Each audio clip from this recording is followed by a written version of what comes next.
네, 정부가 728조 원 규모의 내년 예산안을 국회에 제출했습니다.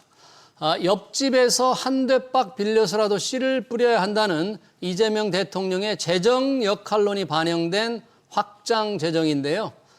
재정 역할론에 선심성 예산은 끼어들어가지 않았는지 늘어나는 나라빚은 국가 신용 등급에 부정적인 영향을 미치지 않을지 두 분과 얘기 나눠보겠습니다. 김우철 서울시립대 세무학과 교수, 김현동 배재대 경영학과 교수 나오셨습니다. 어서 오십시오. 네, 반갑습니다. 안녕하세요.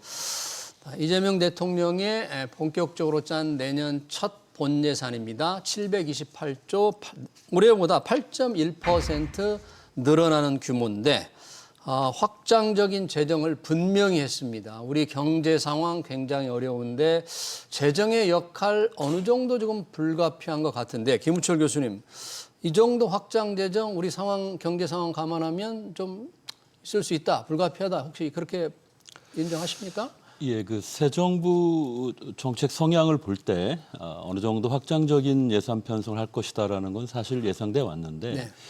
너무나도 확장적인 것 같습니다. 너무나. 예, 지금 침체 상황은 아닙니다. 그런데 침체 경제에 적합할 정도의 대응 그런 성격의 지출 증가율이고요. 8%라는 것은. 예. 지금 경제는 침체가 아니고 이번 해 대충 상반기에 바닥을 찍고 하반기부터 회복 국면에 있거든요. 이런 상황에서 우리가 지금 6년째 대규모 재정 적자가 누적돼 있는데 그걸 무시하고 8%의 높은 지출 증가율을 선택했다는 것은 너무 과하다, 이런 판단이고요. 예. 그러면서 재정 적자가 전년 본 예산 기준 대비 훨씬 더 늘어나는 4%로 가는 이런 상황에 있는 건 대단히 부적합하다고 생각하고 있습니다. 재원의 배분도 경제 회복을 더 돕는 것보다는, 즉 성장 동력을 강화하는 것보다는 네. 아무래도 이제 복지 또는 이제 지역 지원 이런 쪽으로 또 너무 가 있는 것 아닌가, 이런 걱정을 하고 있습니다. 네, 우리 경제 상황이 이제 바닥을 치고 조금 회복 국면이라고 말씀하셔서 그러기 때문에 8.2%는 과하다. 여전히 그래도 이제 0% 성장인데 그래도 이제 회복 추세는 내년에 1.6% 일단 예상하고 내년 있기 때문에 1.6%니까 우리 김현동 교수님 어떻게 보십니까? 좀 재정 확대가 좀 과하다는 우리 김우철 교수님의 평가에 대해서. 저는 지금 이제 우리나라 경제 상황을 봤을 때는 좀 뭐 그나마 그래도 적절한 대책이지 않을까, 이제 예산안이지 않을까라고 생각을 하고 있습니다. 일단 재정이 이제 경제 성장을 위한 좀 마중물 역할을 또 해야 되고, 그 다음에 이제 우리 잠재 성장률보다 많이 낮아진 실질 경제 성장률, 그리고 또 잠재 성장률 자체도 지금 계속 떨어지고 있긴 합니다. 그다음에 이제 지난 정부에서 많이 축소된 정부 지출을 어떻게 보면 조금 원상 복귀한다라는 측면에서 봤을 때는 좀 뭐 그렇게 지나친 확장 개정은 아니다라고 특히 생각을 하고 있고요. 조금 부연 설명을 하자면 올해 이제 경제 성장률 같은 경우에 원래는 이제 0.8%였는데 이제 하느니 최근에 0.9%로 이렇게 조금 상향 조정하긴 했습니다. 그렇죠. 추경을 좀 반영해가지고. 맞습니다. 거죠. 예. 네. 그래서 물론 이제 앞에 김 교수님 말씀하셨듯이 내년 같은 경우에는 지금 한 1.6% 그렇게 지금 전망을 하고 있긴 있습니다만 여전히 잠재 성장률보다 낮은 실질 경제 성장률을 지금 보이고 있고요. 예. 그 다음에 이제 윤석열 정부의 때 그때 총지출 증가 폭이 거의 2%대로 굉장히 우리가 역대 지출 증가 폭을 비교를 했을 때 많이 낮아진 상태였습니다. 그래서 이제 그 낮아진 부분이 있었기 때문에 그런 기저 효과를 생각을 했을 때는 지금 일단은 퍼센티지로 봤을 때는 8.1%라고 이렇게 높아진 것처럼 있긴 있지만 너무 이제 정부의 어떤 역할이 축소된 부분도 있었기 때문에 그 점을 좀 고려를 했을 때는 우리가 고려를 해야 되지 않나라고 생각을 하고 있고요. 그리고 뭐 뒤에서 이제 상세 말씀을 아마 드리겠습니다만 예산 편성 내역을 보자면 실질적으로 이제 R&D라든지 그다음에 이제 신산업 분야에 좀 많은 그런 퍼센티지 좀 비중을 편성을 좀 했습니다. 그래서 단순히 어떻게 보면 이제 복지 부분에 집중을 좀 했다기보다는 우리나라의 이제 경제 성장 동력을 만들기 위한 그런 고민들이 좀 들어가 있지 않나라고 저는 그렇게 생각을 하고 있습니다. 네, 전체 지출 규모에 대해서 우리 경제 상황에 비해서 판단이 조금 다르고요. 우리가 재정이 예산이 어디로 어디에 어떻게 쓰일 거인가는 워낙 방대해서 그 부분 자세히 얘기할 수는 없지만 두 분이 조금 결이 다른 얘기를 했네요. 김우철 교수는 회복이나 성장 동력을 위한 것도 있지만 복지나 지방 지원 이런 게 조금 눈에 많이 보인다. 김현동 교수는 R&D 신산업 분야 이 분야를 뭐 자세히 설명할 수는 없지만 혹시 그 분야에 좀 두 분이 생각하시는 게 조금 비중을 달리 보시고 있는데 조금 추가적으로 재정을 이렇게 우리 경제 상황에 비해서 과도하게 했는데 예를 들면 복지, 네. 뭐 지방 50조 정도 지금 이제 지출이 증가하고 있습니다. 50조 중반.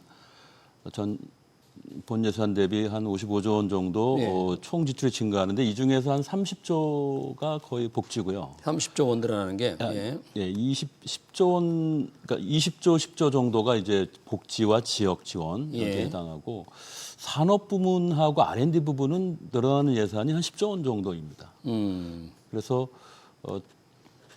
이런 경제 지원이나 R&D 쪽에 증가한 예산보다도 복지 부분과 지방 행정 쪽으로 그쪽 부분의 재원 증가가 더 눈에 띈다.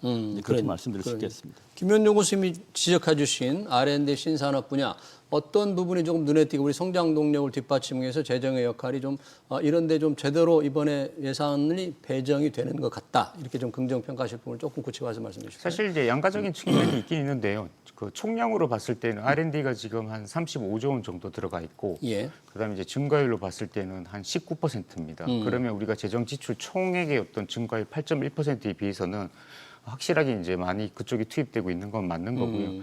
산업 분야도 지금 한 32조 원 정도 지금 들어가는 거니까 뭐 절대적인 금액 측면에서는 물론 뭐 더 많이 들어갈 수 있으면 좋겠지만 우리가 또 어떻게 보면 여러 가지 분야의 안분적인 부분도 생각을 해야 될 것이고, 두 번째 이제 우리가 특히 R&D 같은 경우에 물론 요거는 약간 이제 생각이 조금 달리 갈 수는 있긴 있습니다만 AI라든지 이런 쪽에 어떻게 보면 하나의 또 정부의 또 고민이 조금 반영이 된 것 같아요. 그래서 AI를 통해 가지고 조금 먹거리를 우리가 한번 만들어 보자라는 생각이 있는데, 그래서 뭐 그런 측면에서 보자면 뭐 복지에 오히려 지출을 좀 했다기보다는 그런 산업 우리 경제의 어떤 체질을 좀 변하기 위한 그런 정책적 의지가 반영된 거 아닌가라고 이렇게 좀 생각을 하고 있습니다. 네. 알겠습니다. 두 분이 이제 어느 부분에 좀 비중을 더 두느냐에 대한 시각이 조금은 다른데, 이게 지출을 여튼 8.1% 늘리니까 지출을 늘릴 수 있다면 들어오는 세금이라든지 다른 수입도 조금 더 늘어나면 빚을 덜 낼 수 있는데 수입은 좀 많이 늘지 않고 지출을 왕창 늘리니까 결국은 빚이 이번에 많이 늘어나게 돼 있습니까? 예산상 우리 내년 이후에 빚이 우리나라 어떻게 되는 겁니까? 지금 이대로 된다면? 예, 지금 국세 수입 같은 경우는 이제 4.9%로 잡았지만 예. 지출 증가율을 8%로 8.1% 높게 잡으면서 그러지 않아도 적자 상황인데 이 적자폭이 더욱 확대되는 상황인 겁니다. 예. 그래서 지금 GDP 대비로 네. 관리 대상 수지 적자가 예. 내년에 4.0%입니다. 4.0%. 예, 이거는 재정 준칙안에서 설정하는 적자 상한선인 3%보다도 무려 1.0%포인트 높은 수준이고요. 예. 우리 GDP가 2,600조가 넘기 때문에 거의 뭐 25조 이상 이제 상한선을 현재 적자가 넘고 있다. 이렇게 볼 수 있고요. 그 결과 올해 이제 49%대인 국가 부채, 예. 국가 채무가 이게 본 예산 기준이냐 추경 기준이냐에 따라 1%포인트 차이는 납니다만 50%를 이제 훌쩍 넘겨서 52.1%까지 내년에 증가하게 되고, 예. 더 문제는 27, 8, 9에도 예. 이런 4%대 적자가 멈추지를 않아요. 2027년 예, 이후에도 대단히 예외적으로만 그것도 코로나 시기나 이런 국면에서만 인정되던 적자가 네. 이제는 일상화되면서 29년까지 그냥 완전히 적자 랠리를 펼친다는 거죠. 네. 이런 대규모 적자가 29년까지 지속되면서 우리 국가 부채가 중기재정 운영 계획에 나온 수치, 이게 대단히 보수적인 수치죠. 예. 이거로만 봤을 때도 58%포인트입니다. GDP 대비. 예, GDP 대비. 이거 이제 60%를 목전에 두는 건데 해외 국제사회에서 통용되는 기준은 일반 정부 부채 비율이거든요. D2라고 합니다. 네. 거기에 지방정부와 공공기관이 포함이 된 거죠, 부채가. 그렇게 본다면 60%를 이제 완전히 넘어서는 걸 말하는 겁니다. 재정 건전성의 기준에 아주 중요한 문턱이라고 할 수 있는 60%를 예. 29년에는 그대로 이제 넘기게 되고 매년 100조 원이 넘는 대규모 채권을 지금 4년 내내 반복을 한다면 또 이걸 국제 채권시에서 이걸 예측하기 때문에 어느 시점에 가서는 갑자기 이제 이자율 상승 압박으로 나타날 거라고 보고 있습니다. 네. 그렇군요. 관리 재정 수지 기준 나라 살림 적자가 GDP에 차지하는 비중이 이제 4%로 올라간다. 우리가 재정 준칙 얘기할 때 그게 뭐 3%가 기준선, 3%를 좀 지켜야 된다는 얘기들이 상한선이죠. 상한선. 어떻습니까? 이게 조금 정말 3%가 꼭 지켜야 될 그 선인지 4%가 될 경우 어떤 실제 어떤 경제에서 큰 문제가 생길 수 있나요? 사실 이제 가능하다면 이제 맞추는 거는 좋은 거고요. 근데 앞에 이제 김 교수님 말씀하셨듯이 국가 채무 비율이라든지 관리 재정 수지 적자라든지 이런 팩터들은 뭐 이미 이제 정부가 공식적으로 발표한 수치이기 때문에 이제 그거 있는데 조금 이제 그거를 이제 저는 좀 해석을 어떻게 해야 될까 저는 고민을 하면 예. 일단 이제 국가 채무 비율보다는 말씀하셨듯이 D2라는 국가 간의 비율을 우리 비교를 할 수 있는 그 기준으로 봤을 때는 예. 정답이 딱 있는 건 아니긴 한데 예. 우리가 뭐 OECD라든지 IMF에서 이야기하는 것들은 비율이 보통 85%까지를 안정권으로 보고 있습니다. 85%. 예. 그래서 뭐 딱 그게 정해진 교과서적인 그런 수치가 있는 건 아니나 일반적인 그런 시각이 존재를 하고 있고요.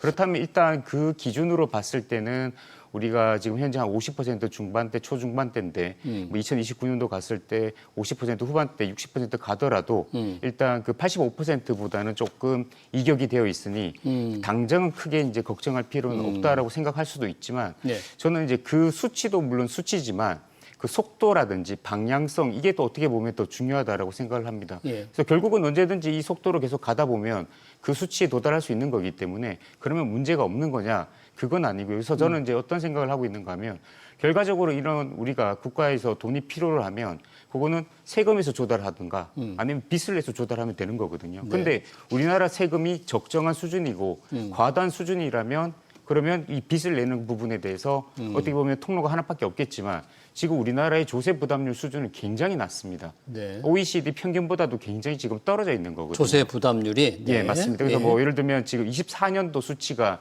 17.8%인데 네. 지금 우리 OECD 공식 통계는 아직 안 나왔습니다. 통상적으로 한 25% 지금 보고 있습니다. 그러면 한 지금 꽤 한 8%포인트 정도 지금 차이가 나게 되는 거죠. 예. 그 말은 우리나라에 다시 세금을 조금 올릴 수 있는 여력은 있다.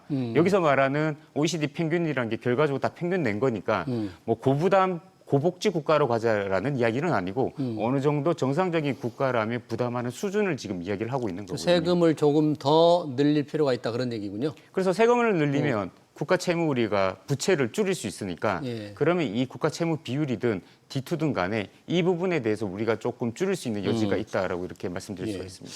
정부가 이제 예산을 늘 낼 때 함께 이제 세제 개편안을 냈는데 이번에 보니까 부분적으로 세금을 올리는 게 들어가 있어요. 법인세율 최고세율을 1%포인트 올리고 증권거래세를 조금 더 올리고 또 주식 양도세를 매기는 대주주 기준도 조금 더 강화해서 세금을 조금 더 걷겠다는 의지는 들어가 있는데 어떻게 보십니까? 그러면 이 지출을 더 많이 해야 되니까 빚을 더 내야 되고 세금을 더 거둘 수 있는 형편인데 이 정도 증세라고 해야 됩니까? 이 정도 세금을 더 걷겠다는 방침에 대해서는 어떻게 생각하세요?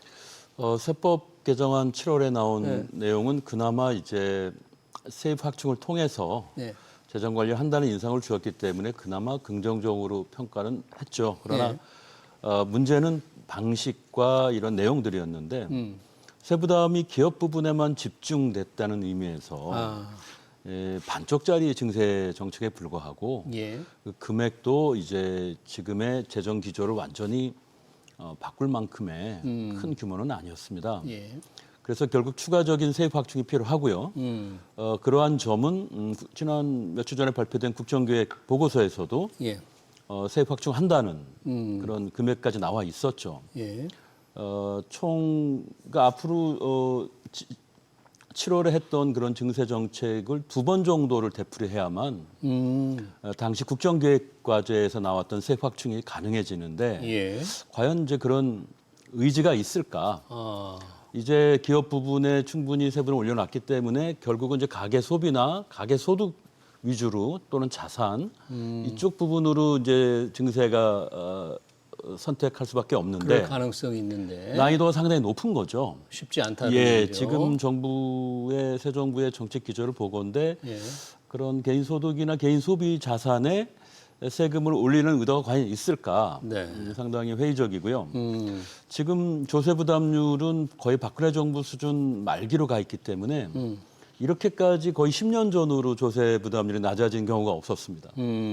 그만큼 우리 지금 세입 기반은 많이 약화돼 있고 정부가 지출 사이드보다도 일단 세입 부분을 먼저 공고히 하고 그 다음에 적정한 선에 이제 확장 재정을 하더라도 해야 하는데 예. 지금 나온 이 예산 편성하고 중기적 운영 계획은 일단은 본 예산 기준으로 24년이 이제 48%예요. 올해가 48%예요. 48.2%. 그런데 4년 후가 되면 29년이 가면은 이제 아까 말씀드린 대로 58%까지 가는 겁니다. 예. 그러니까 GDP 기준으로 한 정권에서 29년은 뭐 이재명 정부의 마지막 기간도 아니에요. 한 번 더 남았을 겁니다. 예. 10%포인트 부채 비율을 올리는 경우라는 없었어요. 너무 가파르게 올린다 한 이런 정권 얘기네요. 내에서 두세 정권이 걸쳐서 있었던 것을 그대로 올린다는 게 저는 도저히 납득할 수가 없다. 앞서갈 수 없다. 이 정부에서 앞으로 적자 관리란 없다. 이걸 명백히 한 중기재정 운영 계획인데 예. 상당히 충격적인 정부의 재정 관리 계획인 겁니다. 저는 기획재정부가 아무리 정권의 서술이 퍼렇다 하더라도 이런 식의 무책임한 재정 관리할 거라면 그거 곤란하다는 거죠. 나라 국가를 책임지고 있는 기획재정부가 책임을 방기하는 겁니다. 어. 그래서 이 점에 대해서 우려를 전할 수밖에 없고 네. 지금 OECD보다 낮으니 아직 여력이 있다 이렇게 말씀하신 거는 뭐 충분히 제가 이해는 합니다만 그건 맞는 지적이십니다. 상대적으로 보면 그래도 아직은 한국은 조금 나아 이런 이제 자유를 할 수는 있을 거예요. 그러나 아까 말씀드린 D2가 60%포인트 GDP 비율을 넘는다는 건 뭘 말하는 거냐면 한국이 이제 더 이상 재정이 건전한 나라가 아니라는 이제 그 시작점입니다. IMF나 OECD가 국가 부채 관리 관련 보고서에서 네. 시뮬레이션을 할 때 예. D2 60%포인트는 어떤 의미가 있냐면 이 포인트를 넘으면 기존 국채 금리에 이제 가산 금리가 붙습니다. 가산 금리가 예, 일종의 위험 프리미엄의 개념으로 예. 10%포인트마다 이 부채비율이 올라갈 때마다 예. 이자율이 최소 0.4%포인트 올라옵니다. 네. 그러니까는 한국은 항상 이런 경우에 더 어떤 더 페널티가 있는 경우가 많기 때문에 이제 가산 금리가 붙는다는 걸 의미하는 것만큼 예. 이 60%는 상당한 의미가 있고 조심을 해야 한다. 예. 지금 국가 신용 등급 몇 가지 나올 텐데요. 네. 준칙안 도입하겠다고 했지만 무의로 끝났고 지금 거의 10년 이상 4% 적자가 랠리가 지속이 되고 거기에 D2 비율이 60%를 넘어서게 되면 과연 해외 투자자들이 한국을 어떻게 보겠습니까? 한국은 이제 재정 관리에 사실상 실패하는 나라로 가고 있다. 이렇게 그래요? 볼 거라는 우려가 있는 거죠. 이번 예산안의 중장기 계획을 보고 우리 국채 시장에서 채권이 많이 발행되니까 채권 금리가 정말로 많이 뛸지 해외 투자자들의 시선이 한국이 이제 더 이상 재정 건전성 확고하고 안전한 국가가 아니야 이렇게 좀 시각이 바뀔까요? 약간 그걸 우려를 우리 김은철 교수님 하시는데. 일단 지금 채권 시장이라든지 관련 시장의 어떤 시그널을 보면 제가 봤을 때는 지금 당장의 어떤 위험한 어떤 뭐 움직임이라든지 이런 것들은 없는 것으로 일단 확인이 됩니다. 뭐 CDS라든지 10년 만기 국채에 관련된 이자율이라든지 수익률을 보더라도 일단 문제가 없어 보이고요. 예. 근데 이제 계속 우리가 이제 같은 어떤 이 문제가 지금 뭔가면 국가 채무 비율 또는 뭐 D2든 간에 이렇게 올라가는 문제에 대해서 방향성이라든지 어떤 속도적인 부분에 대해서는 저도 똑같이 좀 우려하고 있는 거고요. 하지만 이제 우리가 기본적으로 국가가 재정 지출을 해야 되는 부분이고 정상적인 국가로서 기능하기 위해서는 어느 정도 돈이 필요한 거고 그러면 증세를 통해 가지고 이 속도라든지 비율을 낮추는 식의 어떤 정책적 노력, 증세 노력이 있어야 되는데 아까 이제 김은철 교수님 말씀하셨듯이 이 소득세 부분에서 이번에 세법 개정안에 소득세 부분만 유일하게 지금 감세가 이루어지고요. 소득세. 예, 그다음에 이제 법인세라든지 나머지 세목에서는 다들 이제 금액이 올랐습니다. 증세가 이루어졌습니다. 그래서 정부가 어떻게 보면 이거를 뭐 이제 뭐 근로소득자라든지 이런 개인들의 입장을 생각을 위하는 것처럼 이야기하면서 지금 감세를 하는 것은 우리나라 국가 재정 운영 계획에 있어서 굉장히 적절하지는 않고 요보다 이 부분에 대한 어떤 증세를 조금 공론화할 필요는 있다라고 생각을 하고 있습니다. 예, 지금 나라 살림 우리 적자를 감안하고 두 분의 얘기를 들어보니까 이제 정부가 이번에 법인세율 기업에 대해서 올린 다음에 개인의 소득이라든지 개인의 자산에 대해서 세율을 더 올릴 필요가 있지 않겠나 재정운영 두 분이 이제 그런 의견을 내세우고 있기 때문에 정부가 만약에 그런 식으로 실제로 마음을 먹는다면 부동산이라든지 또 이런 부분에 대한 세제가 달라질 가능성이 있겠습니다. 아직 어떻게 하겠다는 방침은 없지만 두 분 얘기를 들어보니까 그러한 변화가 예상도 되네요. 자, 이 나라 살림과 관련해서 정부도 이제 뭔가 세금을 계속 거둘 수도 없고 빚을 많이 내기도 어려우니까 지출을 효율화하겠다. 그래서 27조 원의 지출 구조 조정을 하겠다고 얘기했는데 예산이 이렇게 허투루 쓰이고 이 정도 깎을 만큼, 이 정도 구조조정할 만큼 이게 현실성이 있는 거예요? 예산에 대해서 27조 구조조정? 27조 원 구조조정이 어떤 내용으로 담길지 아마 발표가 이번에는 될 수도 있을 것 같습니다. 이번에요? 대통령이 지시를 했다는 말이 있으니 예. 예년과 달리 기획재정부가 어떤 걸 어떻게 구조조정했는지 아마 내력서를 공개할 수도 있겠는데요. 일단 지난 정부가 중점적으로 추진했던 사업들을 새 정부의 사업으로 대체하는 정도가 많을 거고 이번에 ODA 예산 보시면 좀 줄었다는 게 벌써 그런 ODA 암시를 하죠. 예산, 예. 네, 해외 개발 원조. 그리고 연례적으로 이렇게 끝나는 사업들이 또 있습니다. 그 사람들 죽을 건 죽이고 새 사업들로 또 메꾸는 이런 과정이 있는데요. 이런 것들이 대부분이 아닐까 싶고요. 지출 구조 조정의 진정한 의미는 이런 스트럭처를 바꿈으로 인해서 고통의 과정을 거쳐서 전체 총 지출을 줄이는 예. 다이어트하는 이걸 말하는 거거든요. 근데 이번에 8.1%의 지출 증가를 해놓고 재량 지출 증가율이 지금 10%인데 예. 우리 27조 원 지출 구조정했어. 이게 무슨 의미가 있습니까? 이건 예산의 변경일 뿐이고 예. 사업의 변경일 뿐이에요. 이거는 예. 지출 구조정이라고 누구도 부르지 않습니다. 아, 이거는 그래요? 언어 농단에 불과합니다. 총 지출을 8% 증가시키고 재량 지출을 10% 증가시켜 놓고서 지출 구조정했다는 이런 말을 정부가 한다면 이건 곤란합니다. 그거는 정말 국민을 네. 우롱하는 것일 겁니다. 김현동 교수님께서는 감사원 얘기를 좀 한번 묻고 싶은데 윤석열 정부 때 발생한 대규모 세수 결손의 원인을 따지는 감사에 착수한다고 합니다. 세수 결손 왜 났는지 이게 좀 감사원이 정부 행정부 대통령의 어떤 지시를 따르는 건지 세수 결손이 정말 감사를 해야 될 정도 사안인지 궁금하네요.